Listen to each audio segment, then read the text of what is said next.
Welcome back to the Green Beans Go channel. It's your host, me, and we are here for our Week 9 power rankings, which is a little bit sad because that means we are nearing, the end. I mean, once you cross halfway, you're over the hill. You're nearing the end, right? So a little disappointing, but we'll make the most of it. Let's talk about last week. Nick Larson, 2002, says Eagles being above the Commanders right now is pure slander. I get it. In terms of record, in terms of the eye test, maybe. I just feel like the Eagles are a sleeping giant. I don't like the Eagles. I have nothing, I'm not fond of them in any sort of way, but I think they have some sneaky talent, and I think they're kind of falling behind the conversation because you have two teams in their division, the Commanders, who are way overperforming, and the Cowboys, who are way underperforming, and so the Eagles are kind of just getting lost. And so I fear that they're going to get so lost, they're going to be slept on, so to speak. So just watch out for the Eagles. That's all I'll say. All right. Jackson Peterson says the Broncos is one of those teams I would not want to play right now.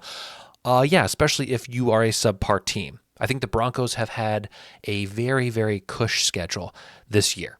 Their best win is probably at Tampa Bay. That was a good win. I'll give them that. Everything else has kind of just aligned with what you would expect. I think they're in for a fairly rude awakening coming up. They have to play the Chiefs and the Ravens, and those are both going to be losses. All right. Although with the Ravens, you never know, because what the heck just happened this weekend? Jameis Winston. I'll do that every time I talk about him. All right, let's get going. AFC East. Buffalo Bills. I hate to do it. I don't want to start a video off doing it, but we're going to do it because this team is different. Okay? And I know that people have said that year after year, and they always go to Kansas City and they lose, and that's the story. But this team is different. Their defense is different. They're running the ball. Josh Allen does not have to do as much. They go across the country to Seattle and they dominate. And I just think it's time. We respect and acknowledge what the Bills are doing. Let's put them in Super Bowl conversation and keep it moving. The Jets are the antithesis of the Bills. I mean, in terms of play on the field. Now, in terms of roster, you would think the Jets would be competing, right? I made a video yesterday about the Jets being done. Who's to blame for the Jets' downfall? I don't know the answer to that, but I do know that when you lose to the Patriots, you get punished. And we're going to put you in wins the draft, which may not be fair. They may be able to squeak out 6 wins, but we're not giving them that satisfaction right now. The Dolphins, what did I say? I said they are going to lose at home to the Cardinals because Tua Tagovailoa is not that good.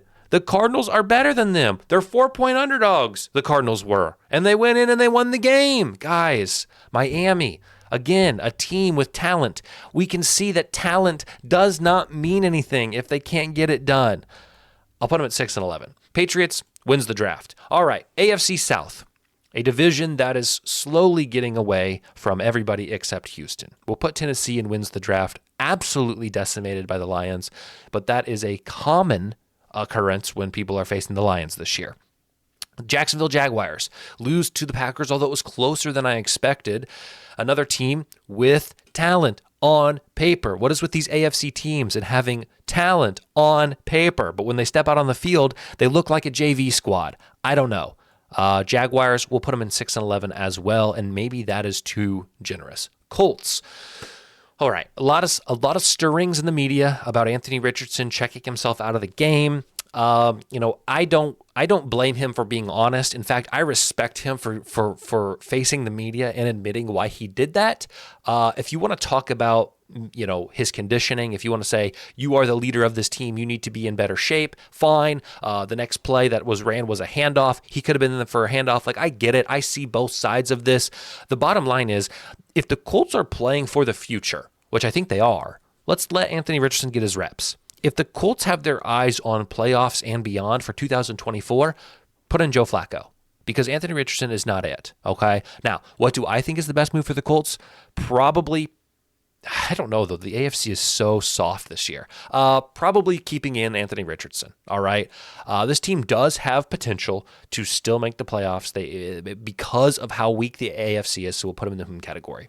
And for that reason, because of where the rest of this division lies, the Texans are in comfy playoffs. All right, moving on. AFC West, we have the Oakland Raiders. All right, what do you do with them? Because they went and competed against the Chiefs. They are competing in a lot of games, but they're not getting results. Let's be serious. What do we do with them? We put them in wins the draft. But they did beat the Baltimore Ravens earlier this season, which still is shocking. But is it though? Because what are the Ravens? We'll talk about the Ravens in a second. The Chargers. I'm not impressed with this team. Plain and simple. I don't think they're anything special outside of their defense. And again, they've played some below average or subpar teams.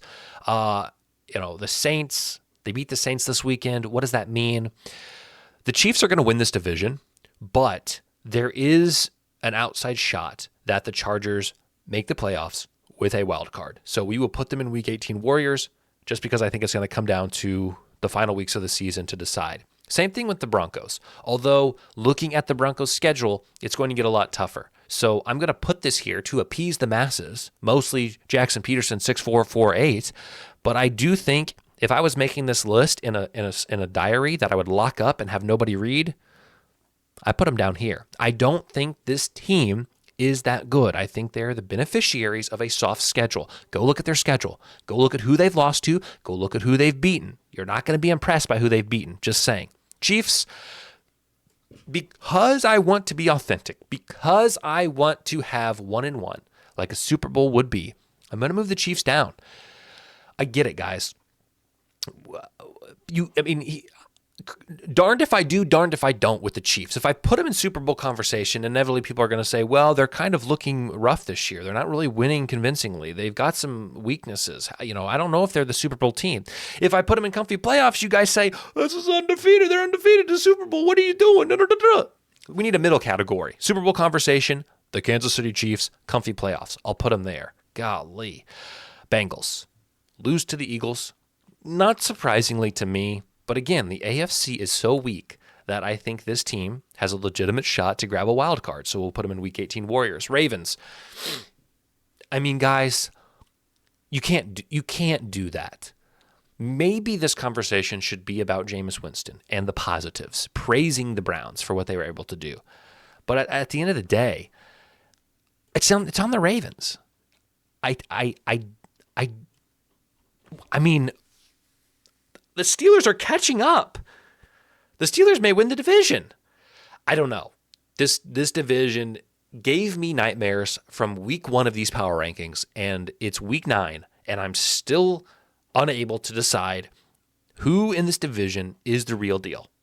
I'm going to put them in comfy playoffs because I do think they're beating good teams.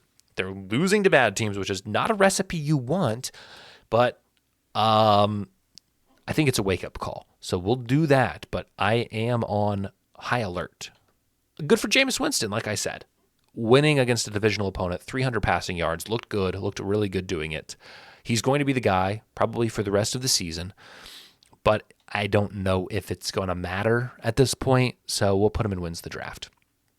And now we have the Steelers, who on Monday night looked good. Russell Wilson looks good. I was scared. This team is, at the beginning of the season, this team was similar to the Broncos and to the Chargers, where I didn't know what their offense was capable of. I knew that their defense would and could lead them to, keeping them in games, ultimately coming out with wins. But now that they have Russell Wilson, who a lot of people kind of wrote off after his time in Denver, which, funny enough, coached by Nathaniel Hackett. Where's Nathaniel Hackett now? New York. Maybe the problem's Nathaniel Hackett. I don't know. So here we go. We're going to put them in comfy playoffs. I'm impressed with what they're doing. I will give them the respect they deserve. That's the AFC. Okay? That is the entire AFC. Let's go through and order these. I'll put the Bills at the top. I'll put the Chiefs next. I will put the Steelers next, and I'll put Ravens and Texans. I feel pretty good about that. Week 18 Warriors, if we're going to order these teams, I still think the Bengals are the strongest. Chargers and Broncos, I think, could go either way. I would favor the Chargers, but barely. Colts are in a league of their own in the category. 6 and 11, I would keep that order there. And then wins the draft. You know I don't like to order these, but we'll do something like this. I don't love it, okay? Moving on to the AFC after I take a drink of this ginormous water.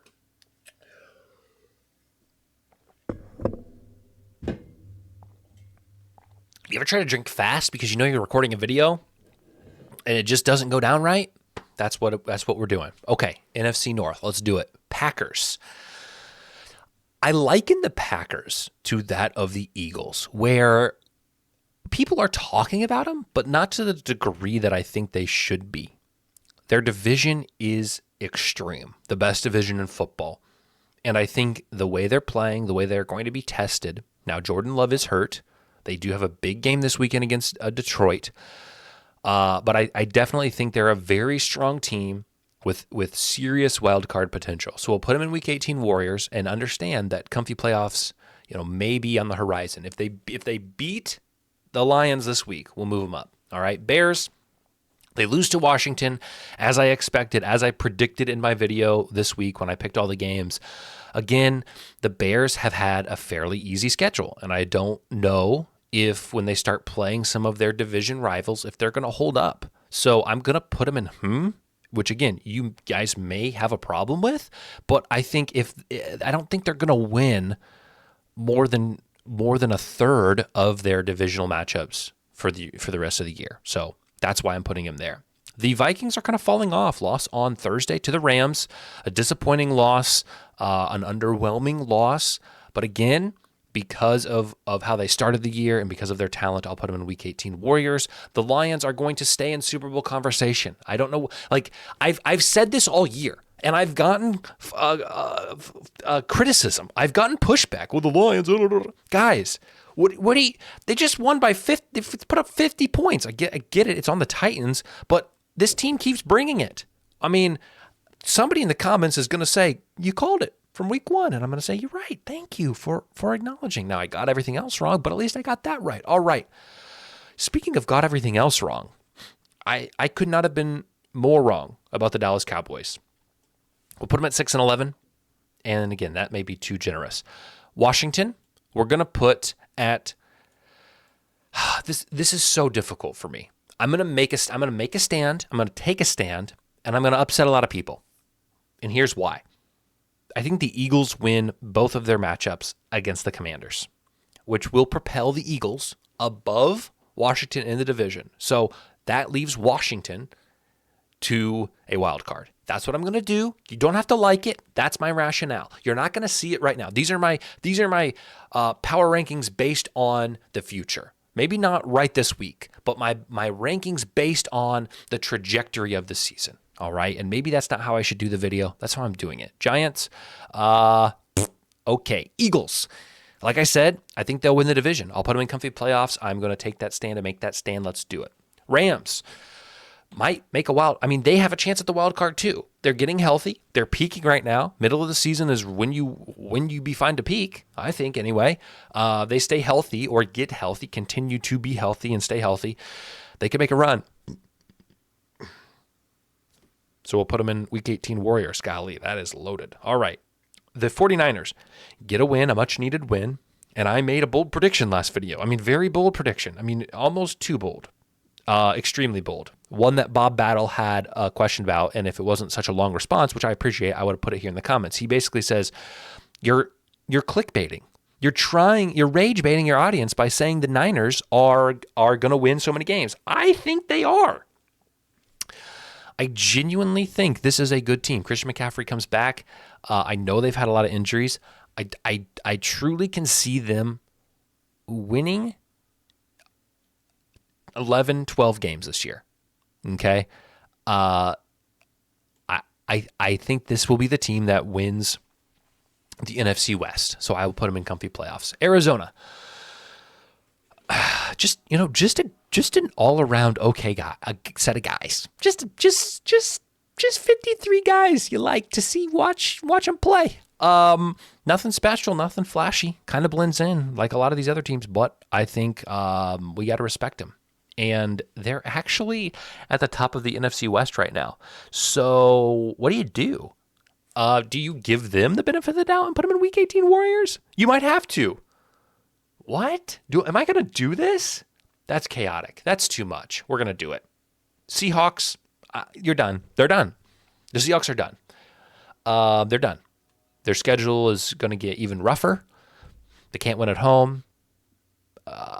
Their defense can't stop anyone. They're done. The Seahawks are done. The season is over. Timeout. They're going to win 8-9 games. They're going to miss the playoffs because the NFC is loaded and because they simply could not get their head out of their behind. All right. The South, am I going to have to do it with the Falcons? I don't want to. We're going to put them in Week 18 Warriors because I'm still going to ride the Buccaneers train. The Saints have the biggest fall from glory that any team has ever had. 2 wins, dominating wins. I mean, I had them in comfy playoffs at one point in these videos, and now I'm having them in the wins the draft. 6-11. Wins the draft 6-11. We'll put them in 6-11. I think if Carr comes back, they can win 4 more. All right, we'll trust that. Buccaneers, I'm going to put in comfy playoffs. I know that's not what it looks like right now. I know they just lost a pivotal game, and they've lost to the Falcons hold the tiebreaker because they lost to them twice. Ah! I'm going to swallow my pride. We're going to switch it, okay? I wanted to be right about the Falcons. That's what it comes down to. I wanted to be correct, and I need to admit when I'm wrong, and I'm wrong. We'll put the Falcons in comfy playoffs, and we'll give the Buccaneers an outside shot, and the Panthers can go and win the draft. Okay, let's rearrange them all. The best team in the NFL. I'm going to put the Lions. I'm going to put the Bills. And then I'm going to slide the Eagles ahead of Houston, but behind these 3 teams. I'm going to slide the Niners above the Eagles, but behind these 3 teams. And I'm going to leave the Falcons there. I think this is a good order. For the Week 18 Warriors, I'm going to put Washington near the top. I'm going to put Minnesota just slightly behind. I'm going to put Green Bay actually above. I'm not going to do it because you guys are going to cause a scene in the comments. I'll put them there. We'll put the Cardinals. I think the Cardinals are about there. And I think the Rams are probably there. And I'm okay with this list. I think the Broncos are the worst team in this category. My opinion, based on what I see coming down the pipeline. For the category, I'll do this. I do think the Seahawks would beat either of these 2 teams, but I'm fine with that. For the 6-11 category, golly, I would hope the Cowboys could beat these 2. The Cowboys beat the Steelers. Oh, it doesn't matter because they suck. We'll do this. I feel good about that. And then wins the draft. I do think the Jets are probably the best team. I think the Giants have some potential, which is crazy. Maybe with Jameis, we'll put them behind. Yeah. And that looks pretty good. Okay. There's your list. I don't feel as confident as I did 2 weeks ago in this list, but I feel pretty good that if you come back to this in February and you look at this, I think this could match pretty well to what we see play out. All right. Thank you guys for coming by. I'm going to make my fun rankings in a second, and we'll make a short about those. We'll put it on Twitter. If you do have a TikTok account and you don't mind following me on TikTok, if you're not already, the link is in the description for my TikTok account. We're getting close to 9,000 followers, and I would love to get 9,000 soon, and then 10, and then 100 million. So one step at a time, guys. So take care. We'll see you tomorrow for our full NFL picks video, and I love you. And that dog didn't bark once. Amen.